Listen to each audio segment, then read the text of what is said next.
အကူလိုလိုက်မလုံးနဲ့နော်အကူကမင်းတို့အားလုံးမြင်အောင်လို့အကူကဒီလိုလက်ညှိုးလေးနဲ့လောက်ပြထားတာအကူတို့ရဲ့လက်သက်ကြွယ်လေးကိုမင်းတို့ရဲ့ရှိတဲ့ဘက်ကိုမင်းတို့ခန္ဓာကိုယ်ရှိတဲ့ဘက်လက်သက်ကြွယ်လေးကိုထုတ်လိုက်ဒီလိုလေးတစ်ချောင်းနဲ့ထွက်နေလိမ့်မယ်လက်သက်ကြွယ်လေးကဒီလိုလေးထွက်ပြီးကျန်တဲ့လက်အကုန်စီနေလိမ့်မယ်လက်တွေအကုန်စီပြီးတော့လက်သက်ကြွယ်လေးတစ်ချောင်းနဲ့ပဲထွက်နေလိမ့်မယ်ဒီလိုလေး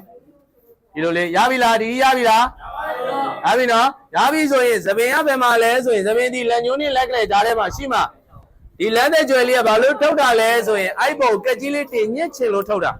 ရပြီနော်အဲ့တော့သပင်ရဘယ်မှာလဲဆိုရင်သပင်ရဒီလက်ညှိုးနဲ့လက်ကလေးကြားထဲမှာရှိတာ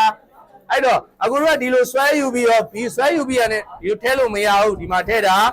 လက်သက်ကြွယ်ပေါ်မှာကက်ကြီးတင်ပြီးတော့ညှက်မှာခုနမင်းတို့ခုနဒီလိုလေ့ကျင့်ခဲ့တယ်မို့လားဟုတ်ပြီနော်အဲ့ပုံစံတိုင်းပဲအဲ့တော့ဒီကိုကြည့်မယ်